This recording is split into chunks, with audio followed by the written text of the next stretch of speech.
Students, in this section we are going to study testing the equality of mean of two normal population. This is the second section. In first section we have already studied the testing of hypothesis that the normal population has a specified value, that is h naught mu equal to mu naught. Here we are going to test h naught mu 1 equal to mu naught.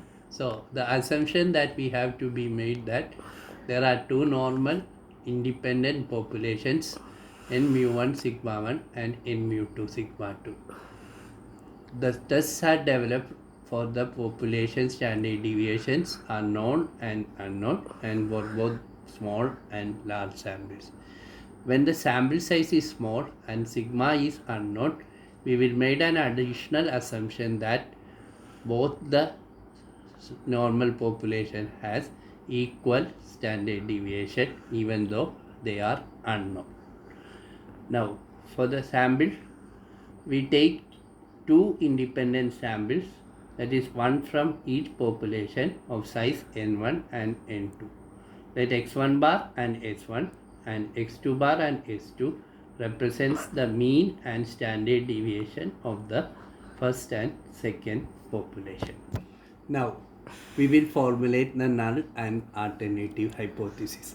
As in the case earlier, in this case also we take the equality on the null hypothesis. That is, the null hypothesis is always h naught mu 1 equal to mu 0.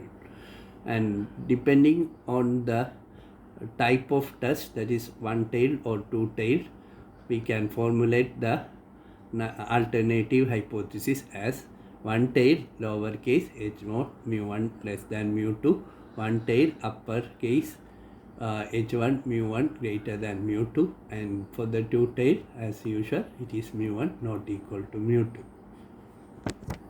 When the population SD is not, irrespective of the sample size, whether it is small or large, we use the Z statistics, and the statistics used is Z equal to x1 bar minus x2 bar divided by root of sigma 1 squared by n1 plus sigma 2 squared by n2, and the critical region or the rejection criteria is for the lower tail reject x naught if actual or calculated z is like that minus z alpha, that is the tabled value, and for the upper tail reject h naught if z greater than or equal to z alpha, and for the tail test it is absolute z greater than z alpha by 2, we reject h naught.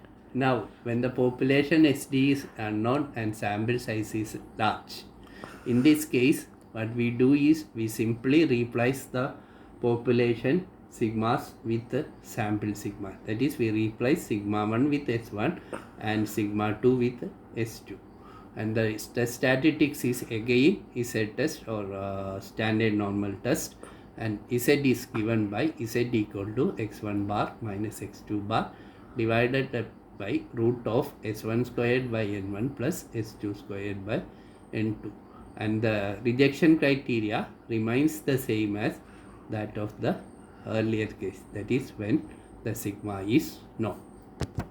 Finally, when sample is small and standard deviation is are unknown, we use t test instead of z test, that is we use the statistics t equal to x1 bar minus x2 bar divided by root of n1 s1 squared plus n2 s2 squared divided by n1 plus n2 minus 2, actually it is given here a small mistake, n1 plus n2, it is n1 plus n2 minus 2 is right, into 1 by n1 plus 1 by n2, and this has a t distribution with n1 plus n2 minus 2 degrees of freedom. So the critical value we have to do for the t tables, that is t alpha and t alpha by 2 are obtained from the t table with n1 plus n2 minus 2 degrees of freedom. And the rejection rule is again reject H naught for the if t less than or equal to minus T alpha for the lower tail, that is H naught mu1 less than mu2. Upper tail reject H naught if actual T greater than or equal to T alpha, and for two tail it is absolute T greater than or equal to T alpha by 2. So that these T alpha values are again obtained from the T table. To summarizing, first you develop the null hypothesis and alternative. This is specify alpha and N, that is choose whether the sample is small and large and whether the sigma 1 is known or unknown. Compute the critical Z and that is the table value, and the actual Z values or T and the actual T value. Make conclusion to reject or accept the hypothesis. I have uploaded a PPT presentation along with this video. Please go through that presentation. Use that presentation as the basic thing. Whatever things you wanted to study is given in it. Also some examples from each of the test is given. Finally, some problems will be uploaded. You just try to do it. The answer will be uploaded on a later date. If you have any doubt, please contact me.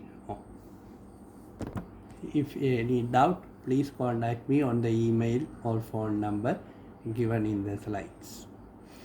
Furthermore, I will try to upload